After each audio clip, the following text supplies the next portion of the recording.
नमस्कार दोस्तों, बहुत दिन बाद मैं आ रहा हूँ। जैसा कि मैंने काफ़ी दिन पहले बताया था कि बीटीसी अगर यहाँ पे ऊपर की तरफ निकलता है तो फिर 1,04,000 की तरफ जा सकता है, लेकिन ये फेल होता है तो बीटीसी जो है 60,000 का टारगेट दे सकता है। हमारे एक छोटे से व्हाट्सएप ग्रुप में जिससे इन्फॉर्मेशन दी जाती है सभी को बताया गया था, और टेलीग्राम पर भी अपडेट किया गया था कि बिटकॉइन जो है अगर यहाँ पे फेल होता है तो 60,000 जा सकता है। राउंड नंबर था 60,000 का टारगेट देने के बाद यहाँ पे देखेंगे जिस तरह से यहाँ पे सपोर्ट लिया है। सपोर्ट लेने के बाद हम लोग अगर छोटे टाइम फ्रेम में आते हैं, जैसा कि 15 मिनट ज़्यादातर यूज़ किया जाता है और 2 आवर्स यूज़ किया जाता है तो हम लोग यहाँ पे देखेंगे 15 मिनट पे बीटीसी गिरते हुए नीचे हैमर बना है। ठीक है, ये हैमर बताता है कि यहाँ से ट्रेंड चेंज हो गया है। अब हमें ये देखना है कि कल के हाई के पास में हैमर जो है फेल होता है या नहीं। कल का हाई जो है हम लोग यहाँ पे मार्क कर लेंगे, कल का हाई क्या है।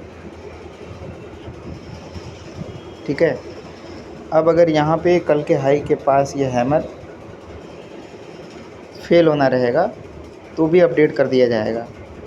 अभी ये कल के हाई के करीब 63,302 का टारगेट देगा, तो जो लोग लॉन्ग में बने हुए हैं वो बने रहें। 63,302 के करीब पहुँचेगा जब तक इसको टच ना करे तब तक ये नीचे नहीं गिर सकता। अगर गिरता भी है ना तो वापस से ऊपर जाएगा। ठीक है, और इसके ऊपर निकलता है तो नीचे गिरता है तो जा सकता है नीचे, समझ रहे हैं ना।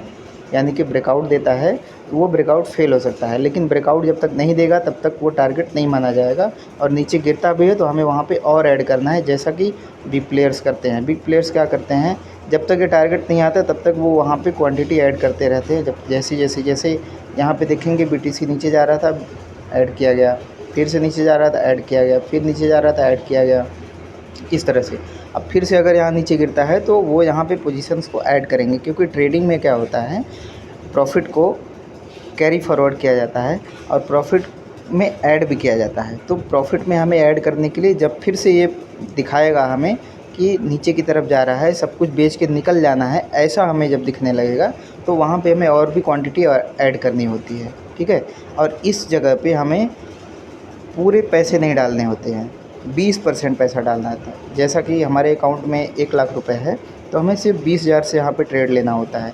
उसके बाद फिर से इस तरह से अगर गिरता हुआ हमें यहाँ कहीं दिखता है कहीं पर भी, और जैसे ही वो रुकना शुरू करेगा, रुकने के टाइम पे हम लोग फिर से ऐड करके इस टारगेट के लिए अप्रोच करेंगे। जब तक ये टारगेट नहीं आएगा तब तक हम लोग इस टारगेट को अप्रोच करते रहेंगे और हम लोग टारगेट लेने की पूरी कोशिश करेंगे। क्यों?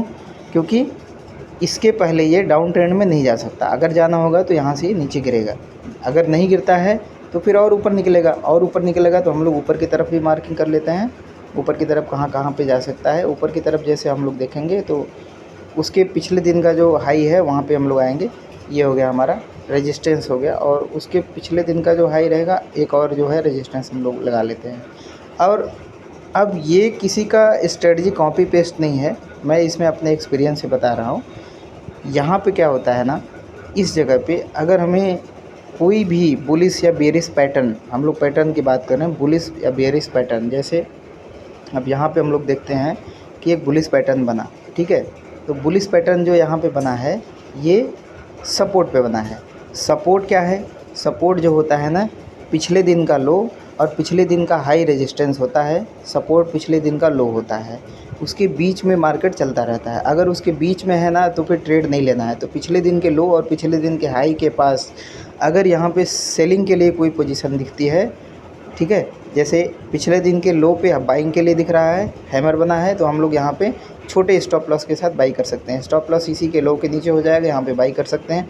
ट्रेडिंग में रिस्क तो लेना पड़ेगा, लेकिन रिस्क कहाँ लेना है वो सबसे बड़ा इंपॉर्टेंट थिंग है। तो रिस्क यहाँ पे हम लोग ले सकते हैं, यहाँ पे स्टॉप लॉस लगा करके इस स्विंग के ऊपर का एक छोटा टारगेट ले सकते हैं।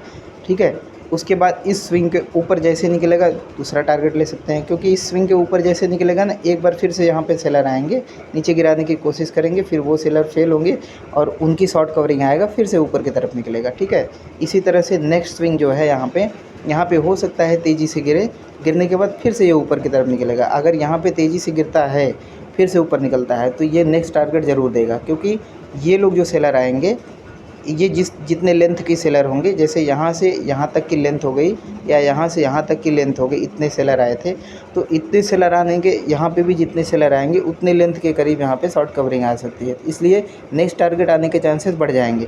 लेकिन अगर ये 90 डिग्री इसी तरह से जाता रहा तो यहाँ पे बायर जो है काफ़ी प्रॉफिट में आ जाएगा, जिसकी वजह से प्रॉफिट बुकिंग भी होगी और सेलर भी आएंगे और एक बार वापस से जो है ना ये सपोर्ट पे आ जाएगा। और अगर इंट्राडे में अगर सपोर्ट हम लोग देखेंगे तो इंट्राडे में सपोर्ट इसी स्विंग को मान लेंगे हम लोग। ये वाला जो स्विंग दिख रहा है ये सबसे करीबी स्विंग जो है इसको मानेंगे, ठीक है।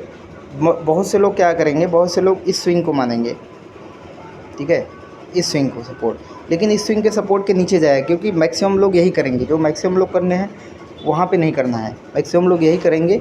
और जैसे इस स्विंग के नीचे निकलना शुरू करें वो शॉर्ट करना स्टार्ट करेंगे। और ये हमारा जो स्विंग है इसके नीचे जाने के बाद जैसे हमें कोई बाइंग पैटर्न दिखेगा, हैमर दिखेगा, बुलिश एंगल्फिंग दिखेगा, उसके बाद कंफर्मेशन के बाद हम लोग फिर से बाइंग कर लेंगे। समझ रहे हैं ना। तो बीटीसी का एक छोटे छोटे टारगेट इस तरह से आता रहेगा। बड़ा टारगेट जो है ना 1,04,000 का है। 1,04,000 बीटीसी इस साल जाएगा या अगले साल जाएगा, ये जाएगा, चाहे जब जाएगा। बीटीसी 1,04,000 जाएगा ही जाएगा, 110% जाएगा। ठीक है दोस्तों, तो आप रिस्क को मैनेज करते हुए ट्रेड कर सकते हैं। और अपना पैसा लगाने से पहले अपने एडवाइज़र से ज़रूर संपर्क कर लें। इसके लिए जो भी पैसा आप लगा रहे हैं आप स्वयं जिम्मेदार होंगे। ये एक सिर्फ एनालिसिस है, आपको एनालिसिस बताई जा रही है। और एनालिसिस को अगर आपको ठीक लगे तो आप इसको फॉलो कर सकते हैं, ठीक नहीं लगता है तो आप अपने हिसाब से एनालिसिस कर सकते हैं और अपने हिसाब से काम कर सकते हैं। ठीक है, धन्यवाद दोस्तों।